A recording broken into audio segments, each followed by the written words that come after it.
Step right up, young and old. Come, get away from the cold, and listen to my stories untold. Tales of heroes of old, warriors that broke the mold, those that cannot be controlled, and those with spirits of gold. Now sit and behold their stories unfold! What the hell are you doing? Making the intro. It says here it's supposed to be funny and lighthearted. It was funny. How? Clown hat. You're fired. Roll the recommendations already. We're losing viewers. Amateurs. I became the tyrant of the tower defense game. Wait, stop! Don't look at the title. Look at me. Yes, I know the title is stupid. Look into my eyes. Let them comfort you. I promise you, this is a fantastic manhwa. The story is about a streamer that goes by the name Retro Taco. He is the first person ever to finish the game Tower Defense and Dungeon Offense on the hardest difficulty. Shortly after this, he blacked out only to wake up in the middle of a battle, specifically inside the tutorial stage of the game. As you might have guessed, that was no ordinary game. In fact, it was a simulation of a different world that was transmitted to multiple worlds in order to find someone that is able to finish it. So that makes our MC the chosen one. Well, he didn't feel like one, because he was put into the body of Ash Boneheart Everblack. And more importantly, someone who is supposed to die in the tutorial. Talk about a bad hand. Like, imagine if you got teleported into the body of Raiden during the first fight with Samuel, but if you die for good. Did you want to practice first? So now, Ash has to take command over the army to survive. But let's not forget, these are no longer pixels and numbers on the screen, but living, breathing human beings. And every decision Ash makes holds the weight of their lives. If you think this is gonna be another one of those manhwa where the MC fixes everything with his cheats and all his sunshine and dandelions, then go ahead and leave those hopes by the door. This is a story about characters that fight for survival with every fiber of their being.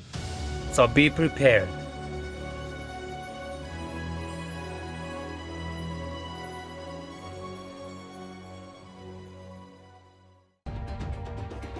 Doombreaker.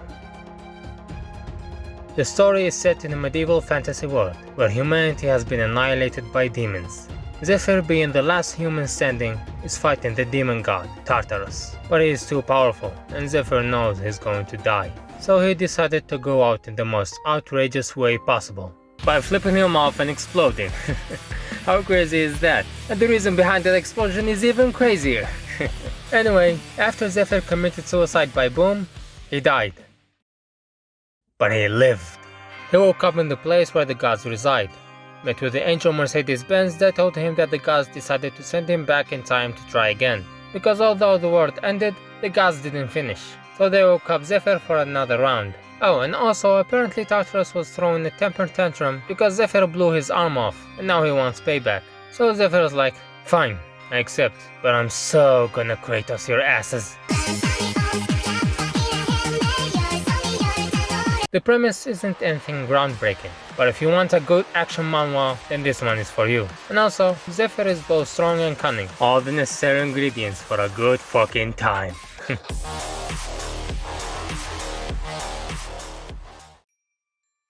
The newbie is too strong. In this world, there is a tower. That tower sometimes teleports people inside it to face challenges and fight monsters. Those that survive the tower and manage to get out become rich and famous and whatnot. Our MC is... hold on a second. 제주. Jeju. Our MC is Jeju. He's a poor orphan. He's in distress because the orphanage he was raised at is having financial problems, and he really wants to help them but has no idea how, until he receives a bunch of emails containing videos of when he entered the tower. Only problem is, Jeju never entered the tower. Not yet, that is. So Jeju now knows what he must do. He studies those videos and prepares to challenge the tower. I usually don't like reading these types of manhwa unless they are fun, and this one is pretty damn fun. for now at least. And the MC is also fun to watch. The two things that made me like this manhwa are, first, the chat and sponsor system. I usually don't care much for the sponsor system, because the interactions between the players and the sponsors are often kept to a minimum. What's different about this one is that the sponsors are the players, which makes it interesting that he's most likely gonna meet some of them later on. And the chat being always on is so damn funny. You feel like it's the embodiment of us, the readers, because they're mostly reacting to the same events that we see, and they say what we all think to the MC. The second reason is Popoy. We interrupt this program to bring you a word from our sponsor. Hello, I'm Manga Barista from the Manga Investigation and Liquidation Federation, and we want to show you our proudest invention to date. We call it Le Sub Bouton. Using the latest D70040 technology, a simple click of this bouton will allow you to get unlimited entertainment from the Manga Barista channel, cure your depression, give you a 100% increase in muscle mass, and get you a new girlfriend. Already have one? Have another one. The more the merrier. So what are you waiting for? Click it now and get all the above and much more. And that's a promise. The Manga Barista channel isn't accountable for anything that Manga Barista says or does. Terms and conditions apply. Reformation of the deadbeat noble. 2 words. Character development. This has by far the best character development I've ever seen in a manhwa. Wait, is Bastard a manhwa? Anyway, it has the best character development I've ever seen in a manhwa, besides Bastard, and maybe Sweet Home. At first it kinda reminded me of Slave B, if Slave B wasn't a big fat steaming pile of dung. I once loved you, but you disappointed me. This manhwa is great. There is nothing I hate more than predictability. If a manga starts to become predictable, I will drop it harder than Osiris drops his baby.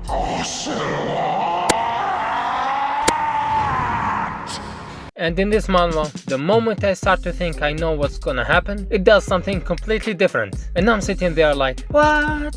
The protagonist is Irene Pereira. Here's the name, read it yourself. He is the son of a noble. His mother died when he was a kid, and in order to cope with the grief, he shut himself in his room and sought comfort in sleep. So he slept in order to run away, until he was 15. At that point, he became famous as the deadbeat noble. But one day, he saw a dream about a man that swings his great sword with fury and focus, every day for 40 years, before he finally died while still clutching his sword. After seeing this dream, Irene tried to fall asleep again, but couldn't, because that dream lit a fire in him. A fire that burned to hold the blade. So Irene decided to abandon his comfort zone and finally challenge the world. The biggest thing I love about this manhwa is the characters, from Irene's supportive family to his servants that genuinely care for him, and even the people he meets in the academy are an excellent cast of characters. You know what was the moment that made this manhwa one of my top 5? It was when Irene decided to go on a journey to hone his sword. That's what sword and magic fantasy is all about. Traversing different lands, meeting interesting people, encountering strange creatures and powerful opponents. That's what I wanted, and that's what I got. Also, this is one of the very few manhwa that actually makes me laugh out loud. There's so many things I want to talk about, but that's enough. I think you got the gist. Damn reincarnation. In the Demon Castle, the hero party is making its way to the Demon Lord. We have the hero, Vermouth the Great, Senya the Wise, and Ice the Faithful. If that smile doesn't spell red flag, I don't know what does. However... No, focus. Moron the Brave.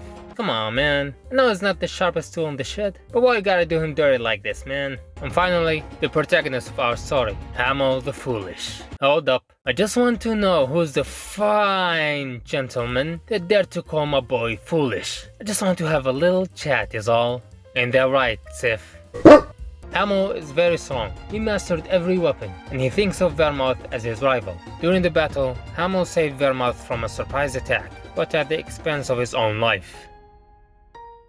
Thus the curtains closed on the story of Hamo the warrior, and began the story of Eugene Lionheart. Hamo was reborn 300 years later as one of Vermouth's descendants. Now he has a new mission, to regain his strength and figure out the mystery of what happened after he died. Why is the world the way that it is? A very fun manhwa, with nice art, lots of colorful characters, and the best part about it is the protagonist himself. He has such an entertaining personality. Congratulations, you have reached the end of the video. I hope you found something new. Now we'll see you next time. Take care of yourself.